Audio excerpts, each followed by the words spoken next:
Sziasztok! 24 kocka másodpercenként.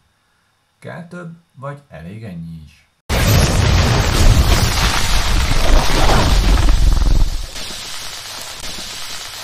A másodpercenkénti 24 kocka sebesség nem vezethető vissza a mozi keletkezéséig. A némafilmes időszakban 14 és 26 kocka között véletlenszerűen bármi előfordult, mert a kamerák és a vetítők is kézi erővel lettek tekerve. Amikor a hang kezdett elérhetővé válni, változtatni kellett. Mihály Dénes 1922-ben bejegyeztette a projektofon szabadalmát. A hang tárolása a filmszalagon, vagyis az optikai hang. Ezzel elismerést szerzett magának, és az ő eljárása lett az alapja a hangos filmnek. Vagyis a hang a kép mellett ugyanazon a filmanyagon van tárolva. A hang tárolásához kell néhány feltételnek teljesülnie.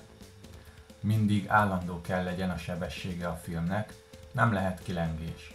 A megfelelő minőség elérésére a 16-18 kocka másodpercenként nem elég, ezt emelni kellett. No meg helyet kellett találni neki, valamint standardizálni minden paramétert, hogy mindenhol ugyanúgy működjön a dolog. Ez meg is történt 1929-ben. Az addigi képet kissé összenyomták a 35 mm-es filmen, hogy mellé férjen a fényhang.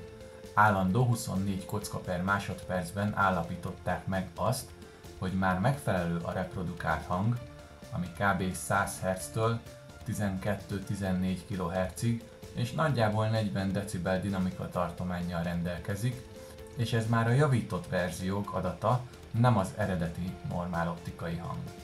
A 24 kocka per másodperc egy kompromisszum eredménye, hogy mi az a legkevesebb filmanyagot felhasználó megoldás, ami elfogadható hangot produkál, de a legolcsóbb és legkisebb helyet foglalja el. Ne felejtsük el, hogy a film anyaga is drága, nehéz és sok helyet foglal, emiatt a szállítása is drága és macerás. A 24 kockát pedig elég kétszer kivetíteni minden másodpercben a villódzás minimalizálására. A 24-nek további előnye a jó oszthatósága, maradéktalanul osztható 2-vel, 3-mal, 4-jel, 6-tal, 8-al és 12-vel is, ami megkönnyíti a vágást és a kockák számolását. Szóval igen, a nagyon hangoztatott mozis hatásnak semmi más oka nem volt ebben az időben, mint a legjobb minimális követelményeknek megfelelő minőséget elérő kompromisszum. A film és a mozitechnika meg is maradt ennél a következő 100 évre. Az oka annak, hogy sok régi némafilm gyorsan fut, mert egyszerűen a későbbi 24 frame per szekundummal játszották le, holott azok 16 körülivel lettek rögzítve. Most, hogy tisztáztuk, miért 24 az a 24, kicsit lépjünk tovább. A 24 frame per szekundumnak van az a bizonyos mozis hatása, amit megszoktunk, a motion blur, vagyis a mozgások egy kicsit el vannak mosódva. Ezzel semmi gond nincs is, ez leginkább egyébként nem csak a 24-ből adódik, hanem a progresszív művoltából is. Gyors mozgás két felvett kocka között elmozdul, amit a technika már nem tudott lekövetni. Viszont van gond a röcögös svenkekkel. Alacsonyabb kockasebesség, darabosabb kameramozgást idéz elő. A svenkeknél rendszerint megfigyelhető ez a jelenség.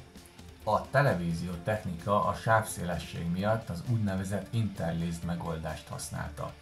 Két félképpé osztották a képkockákat a műsorszórásban, és egyszer továbbítja a páros sorokat, utána a páratlan sorokat. A TV katodsugár csöve pedig kirajzolja a képernyőre soronként. Mindez olyan gyorsan történik, hogy a szemünk és agyunk ezt folyamatosnak látja. De amióta a TV készülékek is fejlődtek, már azok is képesek a progresszív, vagyis a teljes képkockák megjelenítésére, tehát a mozi is elmosódott mozgásokat létrehozza. Sajnos a röcögös svenkekkel együtt. De persze, minél magasabb a kockaszám, annál szebb, élesebb mozgásokat eredményez. Épp ezért kezdődött a vita bizonyos rendezők között, akik szerették volna kihasználni a lehetőségét a magasabb kockaszámnak, és például 48 frame per szekundumban forgatni. Ilyen volt James Cameron, Peter Jackson és Ang Lee. Ez simább, szebb mozgásokat ad, szebb svenkeket és nem jelentkezik a röcögősség, de elveszíti a motion blur effektet is. No de akkor mi a jó? 24, 25, 30, 45, 50 vagy 60? Hát, amit a készítő akar. Teljesen mindegy alapjában véve ma már, hogy melyik, bárhol mindegyik megjeleníthető, mindegyik használható, mindnek megvan az előnye és a hátránya, szóval döntse el a gyártó, hogy mit szeretne, és mi a célra vezető szerinte. Az összes mai megjelenítő, TV, projektor, mozikprojektor, stb. Képes bármelyiket megjeleníteni progresszív módban, ezért mára kisebb a különbség a mozi és a tévére készült alkotások között. Az interlace, vagyis a váltott soros technika is kihaló félben van, éppen ezért, és mert ma már a digitális tévé sincsen korlátozva a régi szabványokhoz, a PAL-hoz vagy NTSC-hez, hanem új szabvány van, a DVB és az ATSC. Egyetlen képkocka sebesség van, aminek ma már semmi értelme nincsen, ez a 23,976. Ez eleve azért kellett, hogy anno a 24 frame per szekundumot át tudják küldeni a tévéképernyőre NTSC országokban. Mára értelmét vesztette. Szóval, melyik framerate? A 23,976-on kívül használjátok azt, amelyik tetszik, amelyiket úgy gondoljátok, hogy jobban szolgálja a tartalom megfelelő reprezentálását. Köszönöm, hogy megnéztétek, iratkozzatok fel, lájkoljatok, sziasztok!